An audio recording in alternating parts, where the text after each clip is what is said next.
여러분 이 고속버스나 또 이 공항 갈 때 이 리무진 버스 탈 때요. 이 의자 등받이 어디까지 젖히시나요? 저 같은 경우에는 일단 내 의자와 일단 뒷좌석 손님의 거리를 좀 신경을 쓰면서 이렇게 조금씩 하다가 조금 더 해도 싶었다 싶으면 이제 또 이렇게 조금씩 젖히는.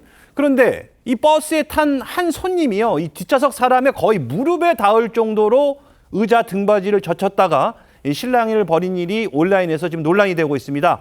영상으로 확인해 보시죠.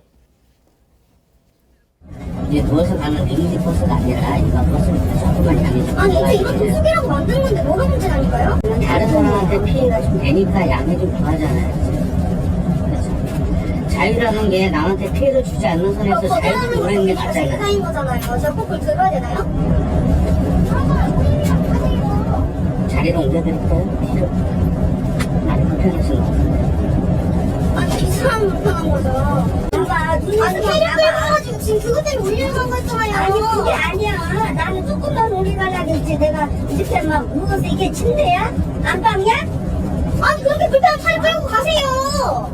너나 그래. 너무 그래. 자, 이 기사님이 중재를 했는데도 이 소용이 없자 결국엔 이 승객 간에 결국엔 고성이 오가는 이런 상황이 됐는데요. 자, 이 버스 출발 제대로 했나요? 그렇습니다. 승객 간의 감론 일방은 있었는데 결국에는 버스 기사님이 중재를 했습니다. 그 뒷좌석에 앉은 승객을 다른 좌석으로 옮긴 뒤에야 이제 버스가 출발을 했는데요. 사실상 대중교통에서 그 아까 말씀한 대로 등받이 때문에 다툼이 있습니다. 아까 앵커님은 조금씩 한다고 했죠. 그것보다는 뒷분한테 양해를 구해야 돼요. 제가 좀 뭐 됩니까 해가지고 해야 되는 건데 이 여성은 막무가내를 했지 않습니까?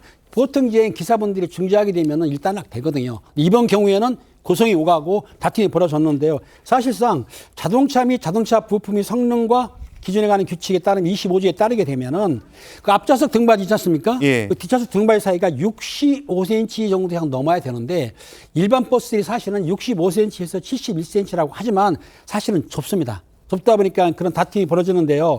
어쨌든 간에 그 협소한 등받이라 하더라도 저런 일이 벌어지게 되면 서로 양해를 구해서 해야 되지 다툼이 벌이고 싸우고 그러게 되면은 눈살 찌푸리게 하면 안 된다고 보기 때문에 기사님 앞으로는 저렇게 등받이를 뉘우시면은 내리셔가지고 리무진 타라고 보내세요.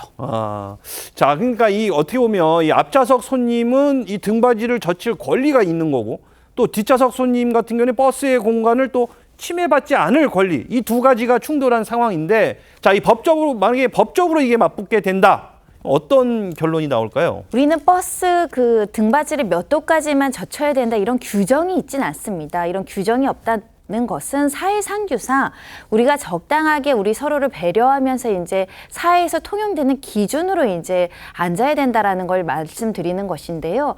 물론 눕힐 수 있을 때까지 눕혀지는 의자이기 때문에 눕히는 자유도 있지만 최소한 뒷사람이 불편하지 않도록 불쾌하지 않도록 하는 적절한 어떤 배려의 마음, 양보의 마음도 좀 필요한 게 아닐까 생각이 들고요. 특히 이제 이게 안전상으로도 문제가 좀 있다라고 합니다. 눕혀서 만약에 충돌 사고 시험을 했을 때는 누운 상태가 아닌 경우보다 굉장히 목 부위라든가 뇌 손상 가능성이 굉장히 높아진다라고 하거든요. 보통 고속버스에서 저렇게 침대하라는 단어까지 나왔는데 눕히는 경우는 좀 야간 버스에 뒷사람이 없었을 때 또는 뒷사람도 충분히 여유를 가지고 눕혀 있는 상태에서 나도 좀 눕혔을 때 이 정도의 어떤 사회상규 이런 것들이 좀 필요한 상황이 아닐까 생각이 듭니다.